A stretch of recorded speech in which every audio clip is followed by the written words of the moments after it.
Hi viewers, welcome to Telugubadi YouTube channel. మనం stock market గురించి ఇప్పుడిప్పుడే నేర్చుకుంటున్నాం. అలాగే భవిష్యత్తులో స్టాక్ మార్కెట్లో పెట్టుబడులు పెట్టి మంచి లాభాలు సంపాదించాలనుకుంటున్నాం. దీనిలో భాగంగా ఇండియన్ స్టాక్ మార్కెట్ చరిత్ర గురించి తెలుసుకోవాల్సిన అవసరం ఎంతైనా ఉంది. కాబట్టి ఈ వీడియోలో మన దేశంలోని స్టాక్ ఎక్స్చేంజ్లు అవి పనిచేసే విధానం గురించి వివరంగా తెలుసుకుందాం. ముందుగా మనం ఈ స్టాక్ ఎక్స్చేంజ్ అంటే ఏంటో తెలుసుకుందాం. మనం ఎక్కడైతే షేర్లు కొనడం కానీ అమ్మడం కానీ జరుగుతుందో ఆ ప్రదేశాన్ని స్టాక్ ఎక్స్చేంజ్ అంటారు. ఒకవేళ ఏదైనా కంపెనీ స్టాక్ మార్కెట్లోకి ఎంటర్ అవ్వాలనుకుంటే ఈ స్టాక్ ఎక్స్చేంజ్లో లిస్ట్ అవ్వాలి. అప్పుడు మాత్రమే మనం ఆ కంపెనీ షేర్లు కొనడం కానీ అమ్మడం కానీ చేయడానికి వీలవుతుంది. ఇటువంటి స్టాక్ ఎక్స్చేంజ్ మన దేశంలో మొట్టమొదటిసారిగా 1875వ సంవత్సరంలో BSE అనే పేరుతో స్థాపించబడింది. BSE అంటే బొంబాయి స్టాక్ ఎక్స్చేంజ్. దీని మెయిన్ ఆఫీస్ ముంబైలోని దలాల్ స్ట్రీట్లో ఉంది. ఇది ఆసియా ఖండంలోని మొట్టమొదటిసారిగా ఏర్పడిన స్టాక్ ఎక్స్చేంజ్. ప్రపంచంలోని అన్ని స్టాక్ ఎక్స్చేంజ్ల కన్నా ఈ BSEలోనే ఎక్కువ కంపెనీలు లిస్ట్ అయినట్టు తెలుస్తుంది. ఈ BSE స్టాక్ ఎక్స్చేంజ్లో ఇప్పటి వరకు 5749 కంపెనీలు లిస్ట్ అయ్యాయి. అలాగే మన దేశంలో మరో ప్రముఖమైన స్టాక్ ఎక్స్చేంజ్ NSE. NSE అంటే నేషనల్ స్టాక్ ఎక్స్చేంజ్.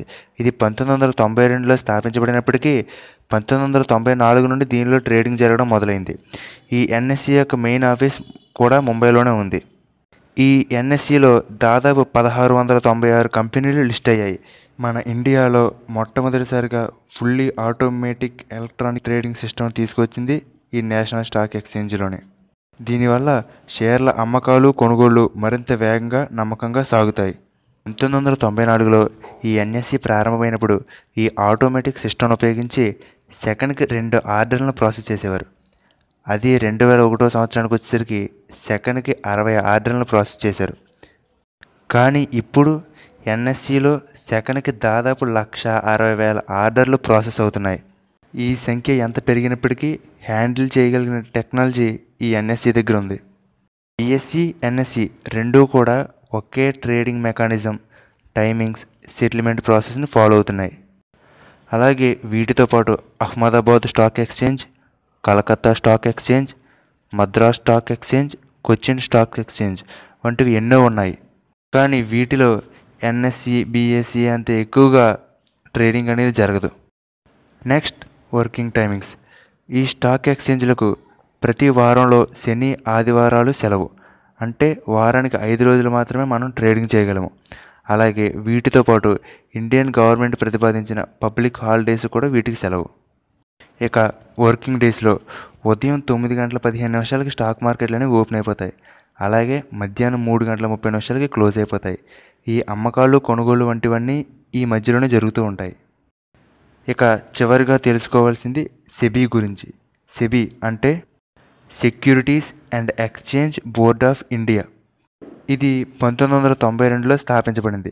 ఈ సెబీ అనేది ఎందుకంటే స్టాక్ మార్కెట్కి సంబంధించిన రూల్స్ అండ్ రెగ్యులేషన్స్ని ఇంప్లిమెంట్ చేయడానికి ఈ సెబీ అనేది ఉపయోగపడుతుంది.